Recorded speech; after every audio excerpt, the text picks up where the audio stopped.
سنو اپنے اس آقائے امت صلی اللہ علیہ وسلم کی بارگاہ میں، سید الانبیاء، سید المعصومین، سید الاسفیاء، حبیب کبریا صلی اللہ تعالی علیہ وآلہ وصحبہ وبارک وسلم حسنین کریمین کے گھر آئے ہیں، دیکھا بچے بھوکے ہیں۔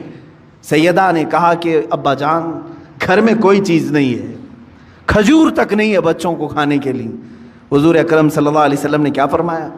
اے فاطمہ میں جاتا ہوں، دیکھتا ہوں کہ کوئی مزدوری مل جائے تو میں کروں گا اور کما کر کے لاؤں گا۔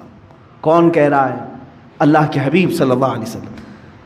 مولانا شہاب الدین قلیوبی نے یہ حکایت لکھی ہے، فرماتے ہیں کہ میرے آقا صلی اللہ تعالیٰ علیہ وسلم مدینے کے باغیچوں کو دیکھتے ہوئے گئے۔ دور ایک باغیچے کے پاس آپ نے دیکھا کہ ایک مالک باغیچے کا پانی کنویں سے نکال کر کے ڈال رہا تھا درختوں پر۔ حضور اکرم صلی اللہ تعالیٰ علیہ وسلم نے ارشاد فرمایا، کیا مجھے یہاں تیرے باغیچے میں کوئی کام مل سکتا ہے؟ اس نے کہا ہاں، تم میرے اس کنویں سے ڈول گھڑا پانی بھر کر کے درختوں پہ ڈالو، میں بدلے میں کھجوریں دوں گا۔ ایک گھڑا پانی ڈالو گے تو 2 کھجوریں دوں گا۔ اللہ کے حبیب صلی اللہ تعالیٰ علیہ وسلم نے رسی لی، اس گھڑے کو باندھا، ڈول کو باندھا اور پانی کھینچنا شروع فرمایا اور اپنے ہاتھوں سے اٹھایا اور درخت پر ڈالا، درخت کو سینچا، 2 3 4 درختوں کو سینچا، چوتھی یا تیسری مرتبہ رسی ٹوٹ گئی اور گھڑا ڈول کنویں میں گر گیا۔ یہ اللہ کے حبیب صلی اللہ تعالیٰ علیہ وسلم کی بات کر رہا ہوں۔ میرے عزیز بچوں، نوجوانوں، جب تمہارے ہاتھ میں حرام کاریاں شیطان دے دے تو میرے نبی کو یاد کر لینا اس دن۔ میں آج کیا کر رہا ہوں؟ مدینے کے تاجدار صلی اللہ تعالیٰ علیہ وسلم اپنے ہاتھ سے رسی کھینچ کر کے، ان کو تو اللہ جنت کے دسترخوان اتارتا تھا، لیکن اپنی امت کے لیے میرے آقا نے یہ درس دیا۔ رسی ٹوٹ گئی، گھڑا اندر گر گیا، باغیچے کا مالک نہیں جانتا تھا، آیا اس نے ہاتھ اٹھا دیا، مزدوروں کے ساتھ جس طرح کیا جاتا ہے۔ اللہ کے حبیب صلی اللہ تعالیٰ علیہ وسلم نے جواب نہیں دیا، میرے آقا صلی اللہ تعالیٰ علیہ وسلم نے جواب نہیں دیا، اس لیے کہ میں مزدوری کر رہا ہوں یا کام کر رہا ہوں۔ آپ نے گھڑے کو نکالا، پھر رسی کو باندھ کر کے اس کو دے دیا۔ غالباً اس دن 6 یا 8 کھجوریں ملی، وہی لے کر کے حسنین کریمین کو کھلانے کے لیے میرے آقا تشریف لائے، گھر میں تشریف لائے، وہی کھجوروں کے ساتھ کائنات کا آقا و مولا اپنے ہاتھوں سے کما کر کے اپنے بچوں کو کھلا سکتا ہے، اور تم راتوں میں بیٹھ کر کے گیمبلنگ کر کے جوئے کھیل کر کے اپنے گھر کو جہنم کی آگ سے بھرنا چاہتے ہو۔ کیسی امت ہے میرے آقا کی۔ حضور اکرم صلی اللہ تعالیٰ علیہ وسلم نے کسی کو یہ چیز بیان نہیں کی، لیکن جس نے ہاتھ اٹھایا تھا اس کے بعد اسے احساس ہونے لگا کسی حسین چہرے پر میں نے ہاتھ اٹھایا ہے۔ چاند جیسا کوئی میرے باغیچے میں اترا تھا۔ بعد میں بے قراری اتنی بڑی کہ جو گزرتا تھا اسے پوچھتا تھا کہ ایک ایسی شخصیت میرے ہاں آئی تھی، کون ہے یہ؟ لوگوں نے کہا کہ وہ تو محمد رسول اللہ تھے صلی اللہ علیہ وسلم۔ اس نے کہا وہی ہے؟ کہا ہاں۔ اس نے ندامت اور شرمندگی کی وجہ سے تلوار اٹھائی اور اپنا ہاتھ کاٹ دیا۔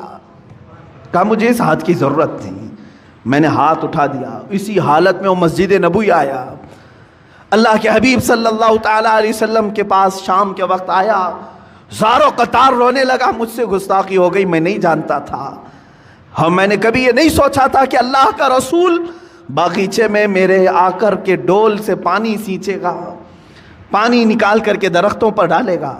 اللہ کے حبیب صلی اللہ علیہ وسلم نے کسی کو کچھ نہیں کہا، اس کے ہاتھ کو لے کر کے پھر سے مونڈے سے جوڑا اور اپنا لعاب پاک لگا کر بھیج دیا۔ صحیح ہو گیا وہ بندہ۔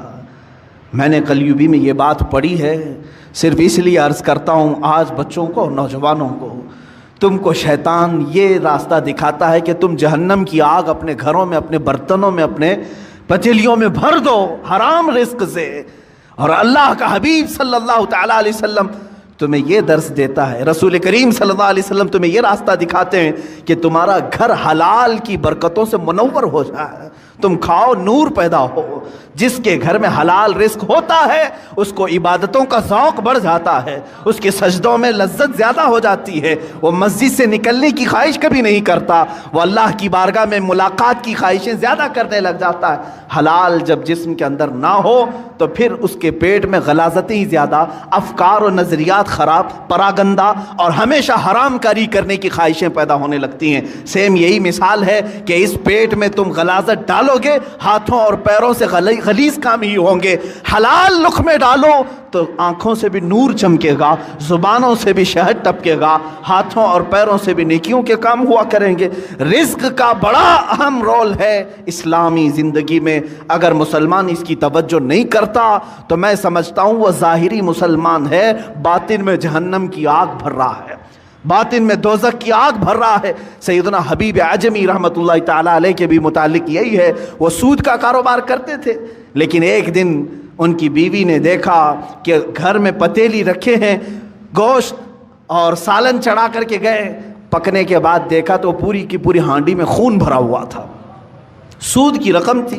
بیوی نے کہا کہ یہ جب لوگوں کا سود لیتے ہو تو یہی ہوگا، ہو سکتا ہے اللہ تعالیٰ تمہیں اپنی طرف بلانے کے لیے نشانی دی ہے، ورنہ تو اکثر کو اللہ تعالیٰ نشانی بھی نہیں دیتا کہ ان کے لیے آخرت کا عذاب ہے۔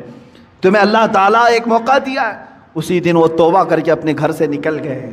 ہاں میں جانتا ہوں جو حرام کاریوں میں ملوث ہیں ان کے لیے اب محنت کرنا مشکل ہو جاتا ہے۔ بڈی کے کاروبار کرنے والے سوچتے ہیں اب تک تو بیٹھ کر کے نواب بن کر کے کھاتا تھا، لیکن اب اگر یہ نہیں کروں گا تو محنت، ہاں تمہاری آزمائش بھی ہوگی۔ حبیب اعجمی فرماتے ہیں 9 دن تک مسجد میں بیٹھتا تھا، کوئی کام مجھے آتا ہی نہیں تھا۔ شام کو بیوی پوچھتی تھی کیا کچھ کما کر کے لائے، کہتا کہ میں ایک اچھے مالک کی ہاں خدمت کر رہا ہوں، وہ کہہ رہا ہے کل دے دوں گا، کل دے دوں گا، کل دے دوں گا۔ کسی کی ہاں خدمت نہیں کرتے تھے، مسجد میں بیٹھ جاتے تھے۔ شرمندگی تھی بیوی کے پاس بولنے کے لیے، بیوی یہی کہتی تھی صبر کر لوں گی، ایک نہ ایک دن تمہارا مالک دے ہی دے گا جس کے ہاں تم مزدوری کر رہے ہو۔ 9 دن ہو گئے، پیر بھاری ہو گئے تھے گھر جانے کے لیے کہ آج بھی بیوی پوچھے گی آج کچھ مزدوری ملی کہ نہیں ملی، کیا بولوں گا؟ لیکن گھر پہنچے تو دیکھا گھر میں روشنی ہے، دسترخوان بچھا ہے، طرح طرح کے کھانے بنے ہوئے ہیں، گھر میں 1 روپیہ نہیں تھا۔ بیوی سے آ کر پوچھا یہ سب کہاں سے آئے؟ کہا تم جس کے ہاں مزدوری کرتے ہو اسی کمپنی کا ایک خادم آیا تھا، سارے کھانے دے کر کے گیا ہے اور کہا اے خاتون اپنے شوہر سے کہہ دینا اس کی خدمت مالک کو بہت پسند ہے۔ مالک نے یہ کہا اور خدمت کرے گا اور مزید نعمتیں دیں گے۔ حبیب اعجمی چیخ پڑتے ہیں، کہتے ہیں میں جس کے ہاں خدمت کر رہا ہوں وہ کوئی نہیں جانتا، میری بیوی بھی نہیں جانتی۔ اسی دن اپنے گھر سے نکل گئے اور فنا فی اللہ کا مقام حاصل کیا۔ حضرت حبیب اعجمی رحمۃ اللہ تعالیٰ علیہ بغداد کے ان مشہور اولیاء کاملین میں شامل ہوئے جن کی بارگاہ میں حضرت فضیل بن عیاض بلکہ سرکار بغداد غوث اعظم عبد القادر جیلانی رضی اللہ تعالیٰ عنہ بھی ادب سے نام لیا کرتے تھے۔ جب تم حرام کو چھوڑو گے اللہ تعالی حلال 1000 دروازے کشادہ بھی کرے گا، کھولے گا تمہارے لیے۔ عزیزان گرامی، میں یہی آخری میسج دینا چاہوں گا جو بھی مجھے سن رہے ہیں، اے نوجوانوں توبہ کرو، سچی توبہ کرو۔ دنیا تمہارے مال سے اور تمہارے پیسوں سے اپنی اینٹیں بنا رہی ہیں اور تمہیں اس کا ذرا برابر بھی شعور نہیں ہے۔ تم ہر جگہ لوٹے جا رہے ہو، ہر جگہ تمہارے اس مال کے ساتھ کھلواڑ ہو رہا ہے۔ چٹ فنڈ کمپنیاں آتی ہیں تمہیں لوٹ کر کے جاتی ہیں، لٹیرے آتے ہیں تمہارے محلوں میں 1,00,000 کو 2,00,000 کرنے کے بہانے سب کے پیسے لے کے بھاگ جاتے ہیں۔ کاروبار میں اس طرح کا منافع دینے کی وعدے کرتے ہیں، اتنے بھر دو، اتنے % تم کو ہر مہینے ملتا رہے گا، وہاں پر تم لوٹے جاتے ہو۔ میچ کوئی اور کھیل رہا ہے، پیسے تمہارے جا رہے ہیں، کوئی اور کھیل رہا ہے، پیسے تمہارے جا رہے ہیں۔ یہ سب کیا ہے؟ تمہارے حلال کمائی کو دنیا نگل جانا چاہتی ہے۔ یاد رکھو اللہ رب العزت کی بارگاہ میں ہر چیز کا حساب ہوگا۔ اللہ کی بارگاہ میں دعا ہے مولا ہم سب کو حلال کھلائے اور حلال پر ہی خاتمہ فرمائے۔ مولا ہمارے گھر کے ہر دروازے کو حلال دروازہ بنا، ہمارے ہر لقمے کو حلال لقمہ بنا۔ اے قدیر و جبار خدا، حلال لقمے کی برکت سے ہماری زبانوں میں نور عطا فرما، ہماری آنکھوں میں سرور عطا فرما، دلوں میں تقوی عطا فرما، ہاتھوں پیر سے نیکیوں کی خیرات عطا فرما، ہمارے ذہن میں برے وسوسات اور خیالات سے ہمارے ذہنوں کی حفاظت فرما۔ اے کریم خدا جو بچے بھٹک چکے، بہک چکے اور آج اس طرح کی گیمبلنگ میں، جوئے میں لگے ہیں، اے کائنات کے مولا ان نوجوان بچوں کو تو راہ راست عطا فرما، صراط مستقیم پر گامزن فرما دے، انہیں حبیب کبریا کی محبت سلیم عطا فرما۔ مولا ہماری دعاؤں کو نالین مصطفیٰ کی برکت سے قبول و مقبول فرما۔